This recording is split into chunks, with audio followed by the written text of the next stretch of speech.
Olá pessoal, bem-vindo ao canal Físio. Hoje eu vou trabalhar um pouco com filtração glomerular, lá nos nossos néfrons, nosso sistema renal. Só que antes da gente trabalhar especificamente com o néfron, eu quero trabalhar com vocês, por exemplo, dois conceitos importantes. Existe, na verdade, dentro de um capilar, o que nós chamamos de pressão hidrostática. Essa pressão hidrostática é a pressão que o fluido que tem dentro aqui do capilar vai fazer para sair desse capilar. Existe essa pressão, e essa pressão então faz com que o líquido seja extravasado de dentro de um capilar. Mas nós temos situações em que nós temos proteínas então plasmáticas nessa situação fisiológica normal, e essas proteínas plasmáticas em situações normais não saem de dentro da corrente sanguínea. São proteínas como albumina, assim por diante, toda proteína feita de aminoácidos, então muitos desses aminoácidos polares. Então essa proteína é muito comum ela atrair a água, esse líquido, para dentro da corrente sanguínea de novo, gerando, na verdade, uma pressão osmótica de coloide ou pressão coloidosmótica. Em situações fisiológicas, isso é importante porque gera um fluxo de moléculas entrando e saindo de dentro de um capilar.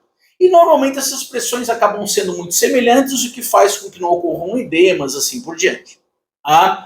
Tem duas situações fisiológicas importantes que a gente tem que perceber. Uma situação fisiológica ou fisiopatológica importante seria que essas proteínas elas são produzidas principalmente ali pelo fígado. Então, se eu tenho algum processo de comprometimento hepático, nós temos uma queda na produção dessas proteínas. Havendo, então, uma queda na produção dessas proteínas plasmáticas, eu diminuo essa pressão osmótica de coloide. Eu diminuo, na verdade, a força que está atraindo de novo para dentro da corrente sanguínea aqui do capilar esse fluido. Com isso, eu tenho um aumento do extravasamento de líquido. Tomem cuidado, pessoal. Isso aqui nós estamos falando de um transudato. É diferente do processo inflamatório, que seria um exudato gerado pela vasodilatação. Porque lembra quando nós temos um processo inflamatório, é diferente. Não é que eu tenho uma baixa quantidade de proteínas plasmáticas. Eu tenho, na verdade, uma vasodilatação gerada pela histamina. Essa vasodilatação gerada pela histamina, fazendo a vasodilatação, as proteínas que estão dentro do capilar também extravasam junto com o plasma. E daí diminui-se essa pressão coloidosmótica e aumenta a saída, mas pelo processo em si de vasodilatação e pelo extravasamento das proteínas plasmáticas. Mas daí é outro sistema. Aqui eu acabei de falar do quê? De uma perda das proteínas. Esse aqui é um transudato. Apenas o líquido está saindo e não está voltando justamente por ter uma perda de proteínas. Isso acontece muito, por exemplo, por uma cirrose, uma hepatite, alguma coisa assim, um alcoolismo, que faz com que o indivíduo tenha um extravasamento maior, então, de líquidos de dentro da corrente sanguínea, pela perda daí de proteínas. Isso vai ser interessante para a gente discutir as pressões ali no néfron. Só lembrando, então, que existe uma chamada taxa de filtração glomerular ou a pressão de filtração glomerular. Isso é muito cobrado em testes de progresso, em processos seletivos de residência, quando querem cobrar a fisiologia, ou até em provas de fisiologia aí do curso de medicina ou da área da saúde. Então nós vamos ter, por exemplo, aqui nós temos o glomérulo. Lembrem, esse glomérulo, então, ele vai ter um capilar chegando nesse glomérulo. Esse capilar que está chegando nesse glomérulo é chamado arteríola aferente. Então, chega-se o sangue aqui no glomérulo através da arteríola aferente. Essa arteríola se ramifica e forma o glomérulo em si capilares, ou seja, a arteríola se ramificou, formou capilares. Numa situação normal, pessoal, normalmente esses capilares se uniriam e formariam uma vênula. Isso em qualquer órgão normalmente seria assim. Aqui no meu glomérulo é um pouquinho diferente. Na verdade, eu tenho uma arteríola chegando, ela se ramifica e forma capilares, por onde vai sair muito líquido de dentro da corrente sanguínea para fazer essa filtração glomerular. E quando esses capilares se unem novamente, eles não formam uma vênula, eles formam novamente uma arteríola. Inclusive essas duas arteríolas com uma grande capacidade de promover contração. Essa contração dessas arteríolas, por exemplo, uma contração da arteríola eferente vai fazer com que aumente essa filtração glomerular aqui. Porque imagine que eu fecho na saída, se eu fechar na saída, eu aumento a pressão do líquido que está aqui dentro. Ou, por exemplo, eu posso ter uma contração da arteríola aferente, que vai ser muito importante hoje, que a gente vai aprender. Essa contração da arteríola aferente faz com que haja uma diminuição do fluxo nesse glomérulo, alterando então a filtração glomerular. Então eu tenho esses dois processos, isso faz com que eu tenha uma arteríola antes e uma arteríola depois de uma rede de capilares. Esses capilares são fenestrados, esses capilares eles têm, na verdade, uma grande porosidade para que saia muito líquido de dentro da corrente sanguínea. Tem células aqui chamadas de podócitos, por exemplo, essas células alaranjadinhas aqui, elas são células que dão uma sustentação sem impedir a saída ou a entrada do fluxo dentro desse capilar. Então, pessoal, vamos ver uma questãozinha de prova que sempre cai. Essa questão dessa taxa de filtração, dessa pressão de filtração glomerular. Então, eu vou pegar um capilarzinho ali, e vou aumentar para vocês. Esse capilar do glomérulo, todos considerando os podócitos aqui ao redor e assim por diante, nós temos, na verdade, uma quantidade de proteínas ali dentro, normal, como em qualquer capilar, numa situação fisiológica normal, tem os capilares, e existe uma pressão, então, hidrostática, como a gente já viu, só que aqui essa pressão hidrostática acaba sendo até alta, né, porque queira não queira, o rim acabou de entrar artéria renal, né, nesse rim com uma alta pressão vinda da própria aorta. Então nós temos, na verdade, uma pressão hidrostática grande nesses capilares que chegam aqui nos glomérulos. Essa taxa, essa pressão hidrostática, vamos considerar, para calcular a pressão de filtração resultante, a final, que vai ter ali no final, vamos considerar então essa pressão hidrostática, vamos considerar em torno de 55 milímetros de mercúrio, que é uma unidade de pressão. Certo? Então vamos lá. Só que, como a gente já viu, existe uma pressão, na verdade, que nós chamamos de pressão coloidosmótica, ou pressão coloidal. É a pressão que a gente acabou de ver que as proteínas fazem puxando a água, puxando o líquido para dentro do capilar novamente. Isso ocorre em qualquer vaso, só que normalmente aqui eu tenho uma pressão hidrostática normalmente muito maior. Então vamos considerar essa pressão coloidosmótica π algo em torno de 30 milímetros de mercúrio. Eu já tenho uma diferença então aqui de 25 milímetros de mercúrio, que de repente vai estar lá numa alternativa da prova como uma pegadinha, né? Mas a gente tem que considerar que não existe aqui uma grande diferença. Por quê? Quando eu tenho um capilar normal, eu tenho num tecido conjuntivo, propriamente dito, ali na derme, assim por diante, esse líquido que se extravasa de dentro da corrente sanguínea não está tão fechado a ponto de fazer uma pressão para que ele volte. O que é diferente aqui. Aqui nós temos o glomérulo, ele está inserido dentro de uma cápsula de Bowman. Então, na verdade, nós temos o quê? Nós temos, como esse sistema é fechado e o líquido está ali dentro, imagine que eu coloquei uma mangueira dentro de um saco plástico.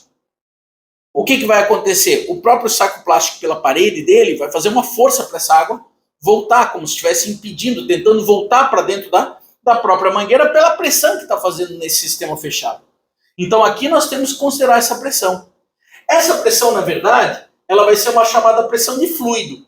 Essa pressão de fluido é uma pressão desse retorno, né, desse filtrado glomerular para dentro de novo dos capilares. Mas ele não é tão elevada. Ela é uma pressão, vamos colocar aqui mais ou menos em torno de 15. Então, se a gente for fazer esse cálculo, a gente tem que calcular essa pressão, que é a pressão hidrostática, menos, na verdade, né, a pressão coloidosmótica e a pressão de fluido. Que nesse nosso cálculo aqui seria algo em torno de 10 milímetros de mercúrio, que seria essa pressão, então, de saída do líquido de dentro da corrente sanguínea. Tá? Então, essa pressão, né, a pressão resultante que nós chamamos. Galera, olha só. Agora, imaginem o seguinte, imaginem a seguinte situação. Eu estou colocando aqui a pressão arterial. Ela vai interferir, porque imaginem que essa pressão arterial, ela, na verdade, pressão sistólica, apenas a sistólica e a diastólica dentro de uma situação fisiológica normal, eu estou falando de uma pressão de 120 por 80. Ou seja, eu tenho realmente, óbvio, não é essa pressão que chega no capilar, mas eu tenho uma pressão elevada, por isso que aquela pressão hidrostática ali normalmente era mais elevada. Só que aquilo que eu mostrei na figura anterior era como se fosse uma média. Porque existe, na verdade, um aumento e diminuição da pressão na própria frequência cardíaca. Pressão sistólica, pressão diastólica. O que geraria, normalmente, a gente parasse para pensar, professor, seria assim, então. Ou seja, na pressão sistólica, a pressão aqui glomerular iria subir muito. Na pressão diastólica, ela ia voltar. Aí, novamente, ela ficaria... Essa taxa de filtração glomerular, essa pressão, iria ficar o tempo todo variando, de acordo com a pressão sistólica e a pressão diastólica. Dentro de uma situação fisiológica, não é isso que acontece, pessoal. Esse gráfico está errado. Na verdade, mesmo dentro de uma situação em que eu tenha aumento e diminuição da pressão, na própria pressão sistólica e diastólica, eu tenho, na verdade, uma taxa de filtração glomerular muito estável. Que ela, na verdade, dentro de uma situação fisiológica, então, normal, eu teria que pressão de 120 por 80, se vocês perceberem, ela vai permanecer constante. Ou seja, o glomérulo, ele é uma estrutura aqui que vai receber esse sangue e vai haver uma adaptação, principalmente desses processos de contração das arteríolas, aferente e eferente, para que essa pressão aqui glomerular seja constante. E eu não tenha todo um processo de inchar e diminuir o próprio glomérulo numa situação fisiológica normal. Podemos até considerar, de repente, um aumento de pressão arterial. Se vocês perceberem, eu aumentei aqui muito a pressão arterial e mesmo assim existe ainda uma manutenção da taxa de filtração glomerular.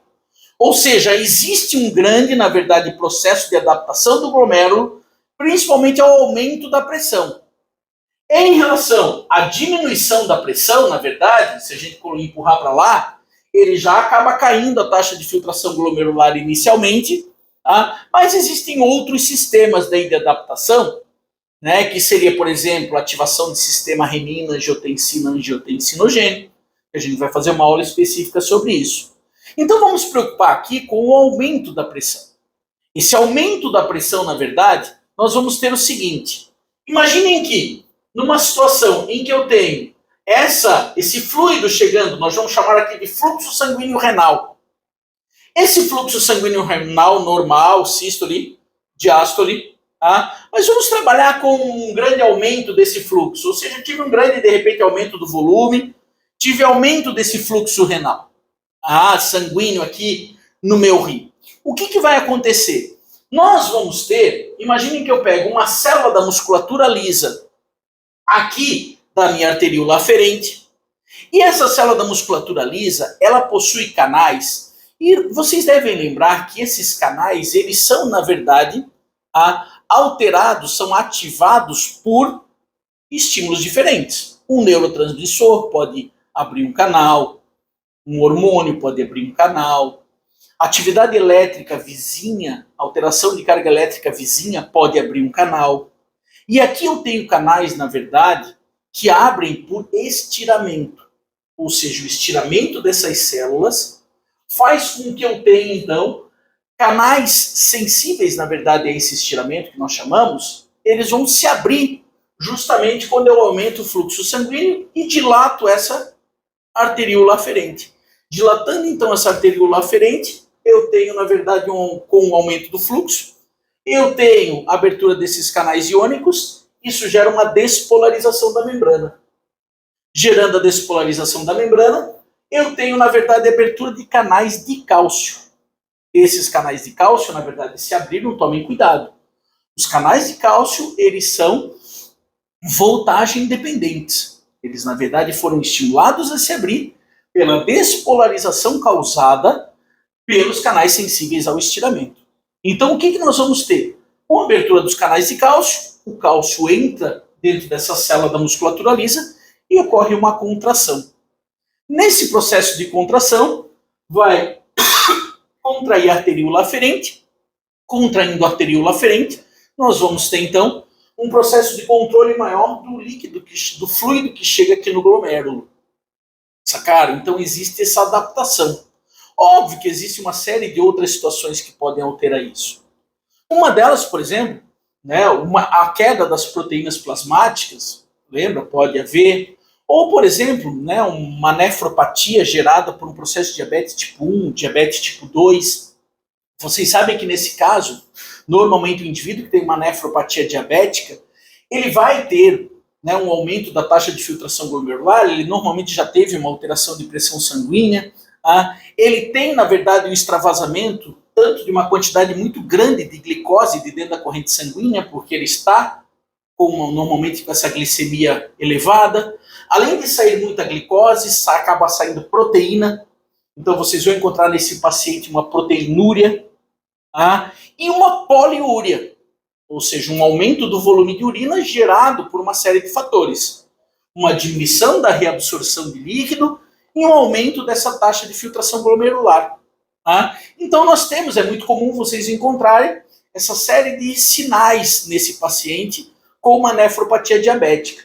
O detalhe interessante é que ele pode ter em determinados momentos uma boa queda desse processo de taxa de filtração glomerular por certas, não vou chamar adaptações, por certos reflexos biológicos gerados por esse dano que está sendo gerado constante ali no néfron. Por exemplo, a lâmina basal que existe nesses capilares acaba se espessando. Os podócitos acabam também espessando as suas ramificações. Isso faz com que haja, na verdade, uma diminuição dessa taxa de filtração glomerular. E as próprias células mesangiais, porque aqui não está mostrando na figura, mas entre esses capilares existem células mesangiais, que nesse processo de aumento de pressão ali constante, de lesão, acabam, na verdade, aumentando o volume e o número dessas células mesangiais. Imaginem que o recheio que tem aqui dentro desses capilares se expande. Isso faz com que contraia um pouco esses capilares, gerando, então, essa diminuição que acontece até em nefropatias geradas em diabéticos. Certo? Então, pessoal, até a próxima aula, então. A gente vai trabalhar um pouquinho depois com o processo de reabsorção. Tranquilos? Abraço para vocês e até a próxima.